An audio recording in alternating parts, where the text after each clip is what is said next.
Just so you know, I am not the biggest fan of Final Fantasy, but as a game enthusiast, I decided to pre-order Final Fantasy 16 after watching the impressive gameplay reveal trailer. With limited options such as Street Fighter 6, which by the way is an amazing game. I should probably get started with making videos about that game. But hey, after playing the demo, I was hooked. It's remarkable how demos allow players to make informed decisions about purchasing a game. The availability of demos like Resident Evil 4 Remake, Street Fighter 6, Lies of P, and others have been valuable.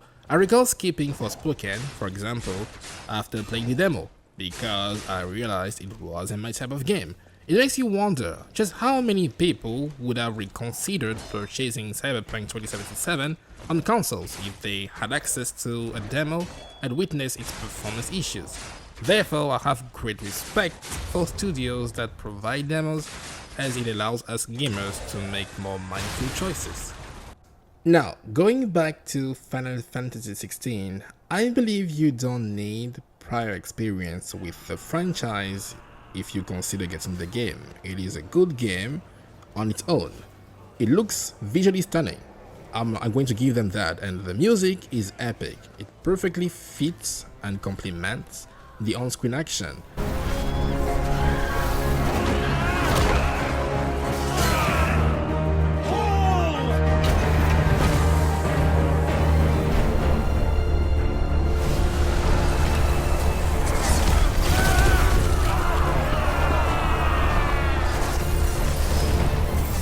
But that said, during the demo, during my playtime, I did notice some frame rate dips, especially in intense scenes and cutscenes. But I did read online that the demo was an early build version and the final product will most likely be more polished. It is important to not take good performance for granted, as many AAA titles have faced launch issues as of late. I'm relieved to know that Final Fantasy 16 aims to provide a smooth experience without distracting frame drops or bugs. As for the story, it was challenging to grasp much from the 2 hours of gameplay I was provided from the demo. However, I can tell you that the the story of Final Fantasy 16 is quite a dark one. Initially, the abundance of cutscenes felt overwhelming, interrupting gameplay frequently, but I later understood that these scenes served as exposition, providing context for the timeline. I have nothing against cutscenes-heavy games, such as the Yakuza franchise for example, which I adore. However, the limited demo time made it bothersome to spend a significant portion watching cutscenes instead of experiencing the gameplay. Thankfully, the demo did address that concern by including a separate game mode, the Iconic Challenge, which offers deeper story progression and already unlocked abilities. And I gotta say, I loved this addition and it left me craving for more, reinforcing my decision to pre-order the game. I know, you should never pre-order a game, but I want to pre-order the game, experience it, so that I can tell you whether or not you should get it. Yeah, I'm basically sacrificing myself here. Believe me, I was genuinely sold on the game long before the additional game mode, but the story had me hooked from the very beginning.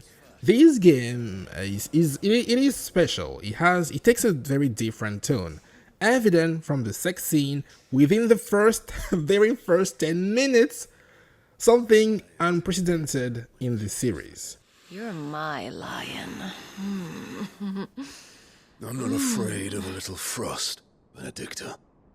But I will need someone to warm me when I come home.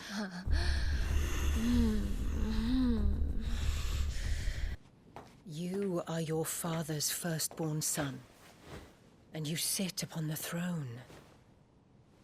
All is in its right place. And shortly after the initial sex scene, well, your friend just dies, crushed by a gigantic boulder. You then delve into the earlier years, encountering your very hateful mom who despises you for unexplained reasons. You know what? I think she's just a racist bitch. You see more in him than the Phoenix did. He was rejected, Elwyn. Our household has no place for such a failure. He is worthless, a man like any other.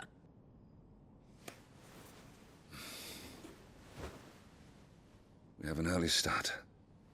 I'm going to sleep. お前はもう死んでいる。何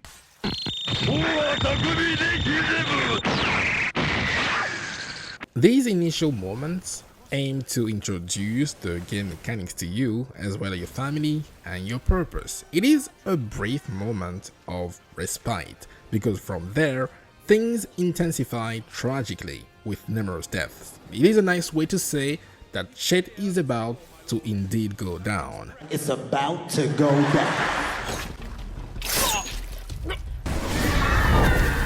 This captivating start had my undivided attention, an accomplishment very few games achieved, even by the time I completed them. I'm confident right now that Final Fantasy XVI will continue to escalate in the full game. Now let's talk about the gameplay and the mechanics. I must say, the game feels surprisingly easy. While I'm unsure of how many difficulty settings there will be available in the full version, I long for more challenge. I'm not looking for artificial difficulty or one-shot kills due to lazy boss design, none of that. Rather, I believe there should be enough challenge to encourage players to be more skillful and creative in combat. With its potential for exhilarating and stylish fights akin to Devil May Cry, for example, Final Fantasy XVI could truly shine. Unfortunately, in my experience, there's little to no chance of dying or even needing to use a single potion. I think something as trivial as enemy tracking should be added to the game because as of right now, I can't tell you how easy it is just sneak up behind an enemy while they're trying to attack and they're going to commit to the initial attack, and again, you can easily just dodge. The timing doesn't need to be accurate, and I think there needs to be some tweaks, and the tracking needs to be just a little bit, just a little bit. There's like a good middle ground they can find, and it's going to be like a sweet spot. It's going to work because as of right now, it's just so easy to dodge, and yeah, no. The inclusion of QuickTime events, aka QTEs, to enhance combat is promising, but they take so damn long to trigger that you could practically just throw a controller in the air, perform a backflip, and still perform the QTE before the window closes. It almost feels like the game wants you, encourages you to mash mindlessly, especially when equipped with the talisman that essentially performs powerful iconic attack for you. There's even one accessory, I forgot its name, for auto dodging. Basically, you don't have to perform, it just dodges for you. Anyway, while these features are optional and you can complete the entire game, I'm sure, without relying on them, it still feels too easy. And although the story began strongly, I believe the gameplay needs to be equally engaging and challenging to provide a complete experience.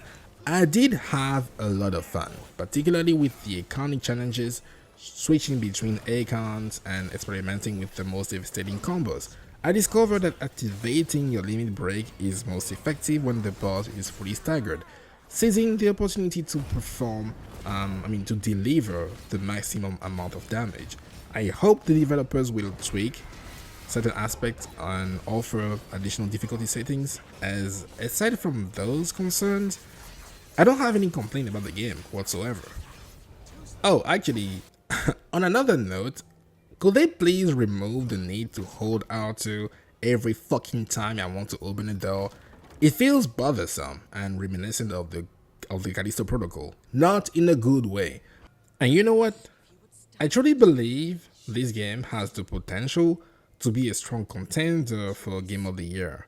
And mind you, this year alone, we've been treated to an impressive lineup of games such as Dead Space Remake, Resident Evil 4 Remake, Tears of the Kingdom, Hogwarts Legacy, Diablo 4, Star Wars Jedi Survivor, Dead Island 2, Wulong Fallen Dynasty, Atomic Heart, and like a Dragon Ishin. And we have even way more exciting titles to look forward to, including Spider-Man 2, Starfield, which looks gigantic, and that's the one adjective I'm going to use to qualify the game. It looks massive. We also have Lies of P, Alan Wake 2, Lords of the Fallen 2, possibly Silent Hill 2, Assassin's Creed Mirage, and Hades 2. Oh my god, to be honest, this is an exceptional year for gaming.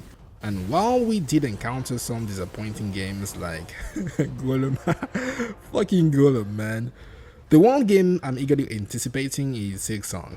Regardless of what others may say, it is my GOTY.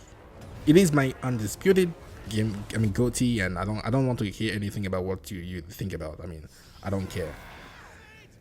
And to think people claim that gaming is dead. In my opinion, gaming has never been more alive.